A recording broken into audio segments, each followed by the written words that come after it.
Hey guys, it's Coach Yana. I am a children's confidence coach, and today I'm going to be giving you 3 ways that you can help build confidence in your child. And these are going to be like simple ways that you can implement every single day, like real practical. So let's just get right into it.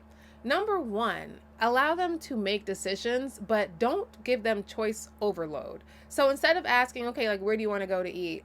Give them, especially if you're building confidence. This is not necessarily for children who can make quick decisions. This is, you're building the confidence. We're getting there. So instead of just asking them, where do you want to eat? Give them a few choices and say, hey, do you want to go to Kava or do you want to go to the Cheesecake Factory? Where do you want to go eat? And allow them to make that decision. That way they feel, because feelings are also important, especially for children. They feel like you value what they have to say. You gave them a decision. They made the decision. And then when you get there, express how great of a time you had because they made such a good decision. Because what you are doing is impressing in their mind that they get accolades, they get validation from you as their guardian or as the adult in their life. They get accolades from you, and then from there, they will crave that more, which will be given to them when they make good decisions. Now, is that a form of manipulation? I don't think so, because at the end of the day, if you make every decision for them, how are they ever going to learn how to make decisions? And then, in the long run, if they know that they can get attention from you from doing good things, the chances that they're going to try to get attention from you from doing things that you don't want them doing, it goes down too. So when you do like what they've done, or you get to have whatever food, granted you was gonna eat regardless, because whether you go to Cheesecake Factory or Kava, you know you finna eat good, you already know what you want. But when you give them that moment to make that decision, and then you compliment and validate them, that's giving them feedback that, okay, I make good decisions. That's the track that they're going to hear. Like in the movie They Clone Tyrone, when he found out that his mom was a tape recording, for me, what I resonated with that was, that is the voice that you hear from your parents based on previous experiences, and then that becomes the voice in your mind later on in life. So if you become the voice in your child's mind that reminds them that they make good decisions, then later on in life, when they're up against turmoil or tragedy or whatever life throws at them, the voice that they hear in their mind is, but at the end of the day, I make good decisions. I have a track record for good decision making. So no matter how far I am down or fallen, whatever, I know everybody that's ever done anything in life has fallen, but I know I can get back up. I know that because I have a track record of making good decisions. Why? Because the voice in my head repeats, you make good decisions. Why? Because when I made decisions as a child, my parents, guardians, whoever, validated them and gave me accurate feedback. And at the same time, that goes to the second way, which is holding them accountable. So when they don't do what you know that they can do, you act. If you say and you act reasonably, like Jim Rohn says, you don't hunt a rabbit with a cannonball, you know? So that means you monitor, you're healthy enough in your own mind that you monitor the way that you respond when you have to discipline your child. And again, like I mentioned in one of my little shorts, disciplining your child and raising a disciplined child are two different things. So understand that. But when you do have to hold your child accountable, you are explaining what it is, what they did, why you're doing what you're doing, and what the reasoning is.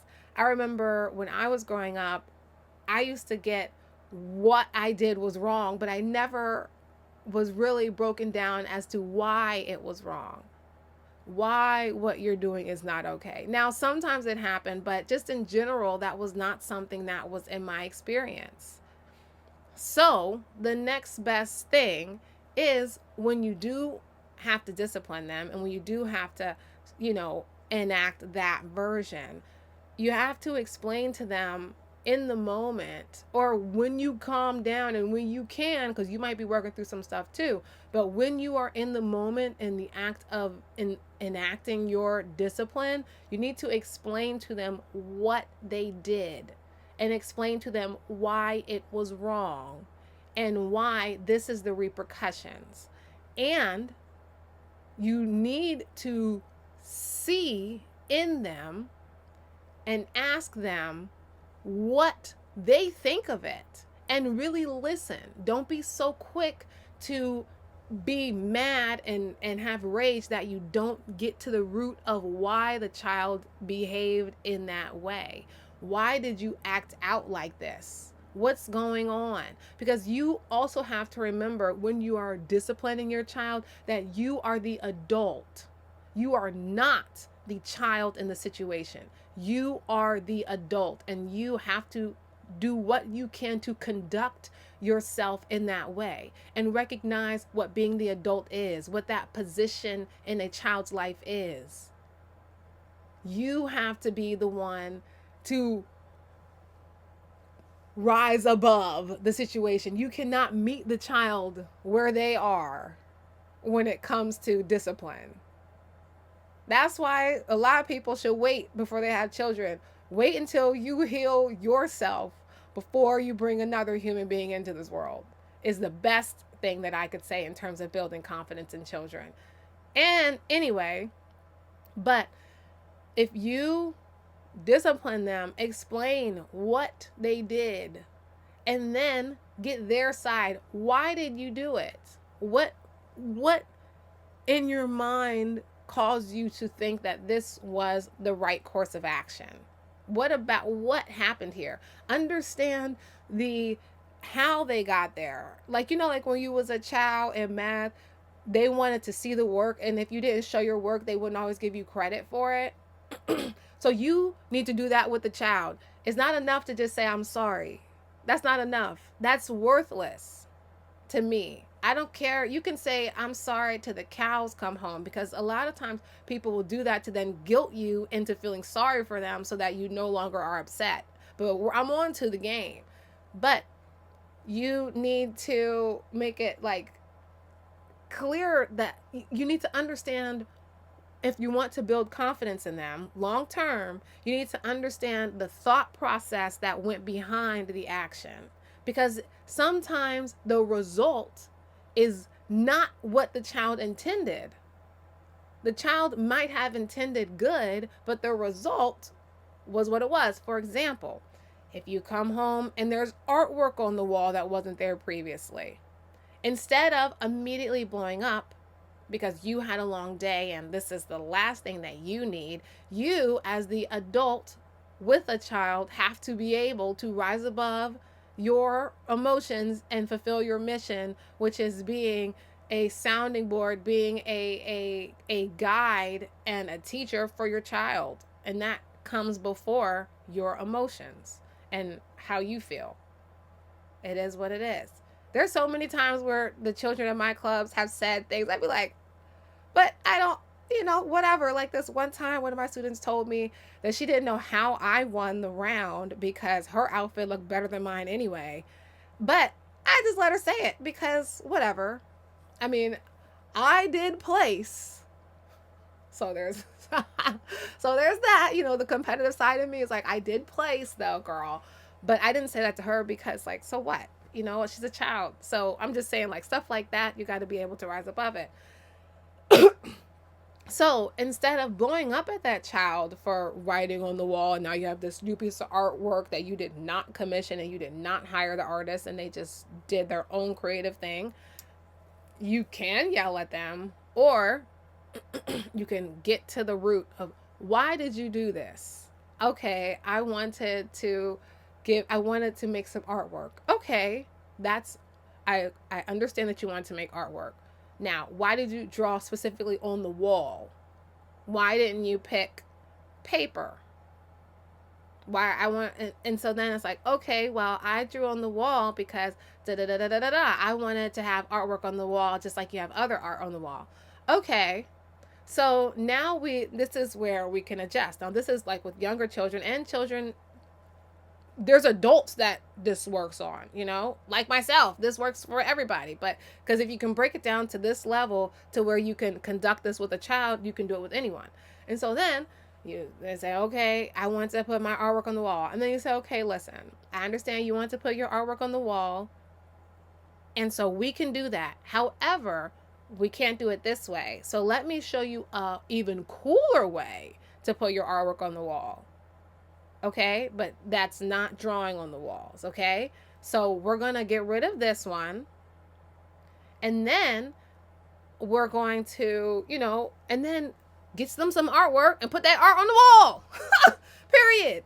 And then make it a thing. Like, oh my gosh, we're unveiling such and such's artwork. Get people involved and, clap for them and encourage them. That way, next time, instead of drawing on the wall, they'll remember that they were encouraged. They didn't get a reaction, because a lot of times children just want they need that. They need the emotional I see you-ness. So they don't get that from drawing on the wall. You don't get the emotion. You don't get an emotional reaction from drawing on the wall. So then they won't do it. Now they might do it again, children are children. But if they get off the wall, at least you're looking at them. At least you're paying attention. And when you train children, you know what I'm saying? Emotion, being seen is better than being ignored. So if you ignore, okay, we're not drawing on the wall anymore, but look, we can draw on this, and then we can put your art on the wall, and oh my gosh, look at this one that you did, and you show them attention there. You help draw their attention to something else. So that is a way that you can instill a confident spirit in them, and still discipline in some regard, especially when it's something that's not that serious. Now, when there's bigger issues, you still use the same principles, because you still don't want, because here's the thing, there will be a time, most likely, when your child will need a more of a canon approach. But if your whole life, all you do is canon every rabbit, you hunt every rabbit with a cannon their whole life, eventually when the big thing comes, the cannon's not like, it's not as wowing. So I'm not saying to never bring out the cannon. I'm just saying to do it when it's appropriate. So for the little things, just ignore it and push them into other things, push them into other directions, guide them. That way you don't have to, it's less pressure on you too, because it's more about you being centered and you being balanced. Then, when there's bigger issues, it still works, that process of understanding the thought pattern still works, because you're not blowing up and cursing them out and losing your temper, because that's unbecoming, and it can cause people to turn off. It can cause people's minds, including myself, to just shut off, because it's so intense for me that I can't do it. So as soon as somebody starts like kirking off, my mind, boop, I'm disassociated. I'm no longer around. I might be there, but mentally I'm not paying attention. I'm somewhere far removed from the current situation, because I just don't function in situations like that. And so I don't want to put other people in that situation. So instead of going off, what you do is still come to them sternly and clearly, but lovingly, because at the end of the day, when it comes to your child, you want to understand the thought process. How did you get to where you are right now? What were you thinking to get you there? And actually dissect it. And if you start out doing this with them as children, you earn the right to organically, naturally do it with them as they become teenagers and as they become adults, because they'll trust you, because they know that even when they drew on the wall, you did not attack them, you did not berate them, even when they did X, Y, and Z. And then you help them develop critical thinking, because from there you can even ask the child, instead of saying, hey, You could ask, do you see anyone else draw on the wall? And they'll say, no. Okay. So perhaps we can, where else do we draw when you see us drawing? Where do we draw? Okay, how about you draw, and you ask those questions, and then it helps them build those mental paths of, oh, there's other options, there's other ways to do things. So that way, when they come across mistakes later on in life, they recognize it as a chance to adjust rather than completely just shut down because, oh, great, now I'm going to get in trouble because back when I was younger, when I drew on the wall and I didn't know better, I got yelled at. I got this. Back when I was younger and this, this is what happened. So now I'm not going to do it because I'm scared that this thing will happen. And then because you were trained and raised to be in fear of what can happen if you make a mistake, then you don't make no mistakes. You don't even try because then you won't get in trouble. And that is what we are avoiding. Period. When I say I does this, that's what I mean. I does this. Okay? When you got it like this, you can speak like that. Because it's true. It's true. All right. And then the third thing that you can do to help build confidence in your child is get them working with me, honey. Okay?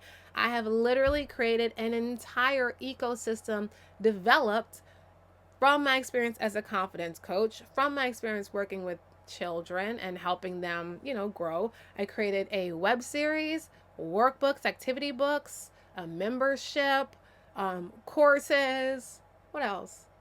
There's something. Oh, something else. Whatever. It's like literally a whole ecosystem because I firmly know and believe that anything that you despise, you can help resolve. And I despise the way that children have been historically treated by the masses, and I despise that there seems to be a war on innocence right now, and I despise that. So I've decided to step in, and that's what I'm here to do, and I'm serving my purpose. So yeah, you can enroll them. Oh yes, that's what it was, my weekly gaming clubs, because I'm also helping keep them safe on the internet. Okay, so we play Roblox. I also had a Minecraft club, friendship club, spa clubs, internet safety summit, all the different things to help keep these children safe. Because in order for them to become confident children who become capable adults, they have to actually make it to adulthood. So internet safety is something that I don't take lightly at all, which is why I have my weekly gaming clubs. And they're virtual, of course. All right, guys, this is Coach Yana. I'll see you guys next time. Bye. Oh, be sure to like this video, comment, subscribe, whatever. This is a safe space where we're just sharing, growing, and learning together. And some stuff I say might come off as harsh, but I fully intend to come off with love at the end of the day. All right.